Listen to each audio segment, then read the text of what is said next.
Hola jóvenes aún sin pecado y sin culpa desde mi punto de vista.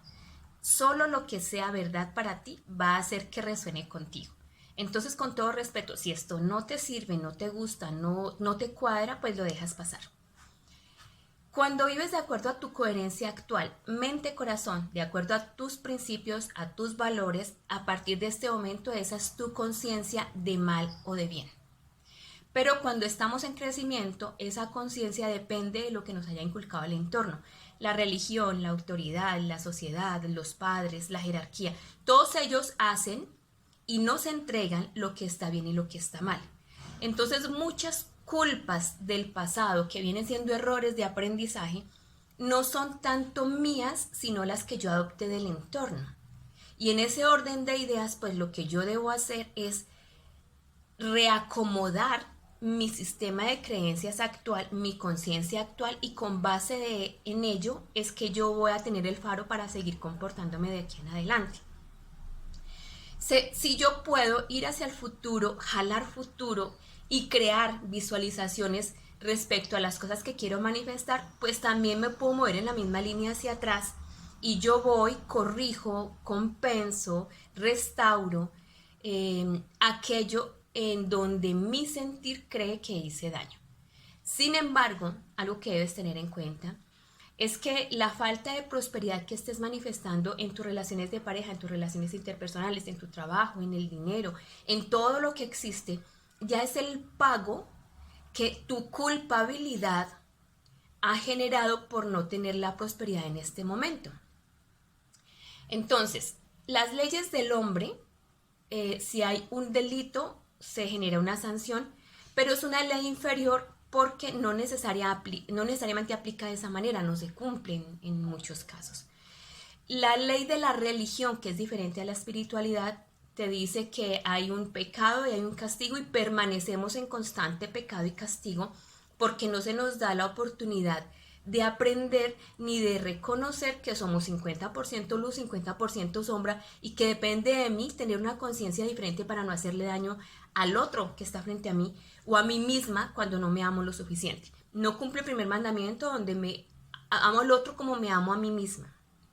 Y aparte de eso, me enseñan que está la ley del perdón, pero no la puedo aplicar porque estoy condenada. Entonces viene una ley superior, que la ley superior siempre va a estar corrigiendo o por encima o a donde puedes acudir para liberar las leyes inferiores, y es la ley de causa y efecto. Es una ley universal. Lo que yo haga tiene una consecuencia buena o mala dependiendo de cómo me comporte. Es inevitable.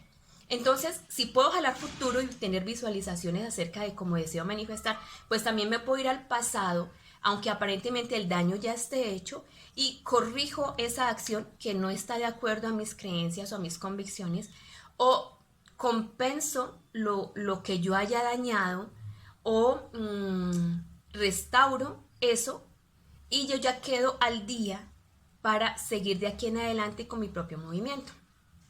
En ese orden de ideas, la culpa que tú estés manifestando o sintiendo en este momento es muy probable que dependa de que no te has soltado del sistema de obediencia de la niñez o la adolescencia, donde tú seguías los mandatos de padres, religión, autoridad, sociedad, jerarquía.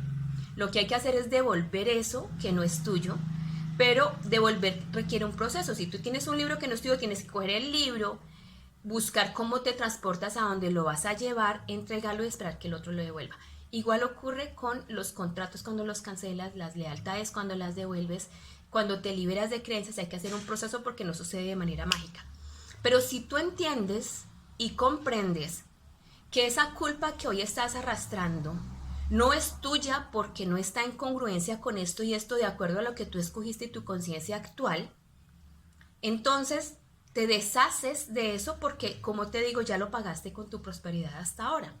Pero adicional, vas y restauras el daño de la manera que puedas, de acuerdo a lo que tengas a mano. Y pones al día eso, y de aquí en adelante tus acciones van a ser diferentes, teniendo en cuenta que venimos a aprender, a vivir la experiencia, a meter la pata. Es inevitable porque no somos perfectos. Pero en ese aprender yo también puedo tomar la conciencia suficiente de decir, esto no me gusta, esto no me conviene, esto no lo quiero para mí, no lo quisiera experimentar si fuera del otro lado hacia acá. Y de esa manera es lo que a mí me va a llevar a que yo vaya empezando a elevar la frecuencia y comportarme de la manera que sea más idónea para yo alcanzar lo que quiero.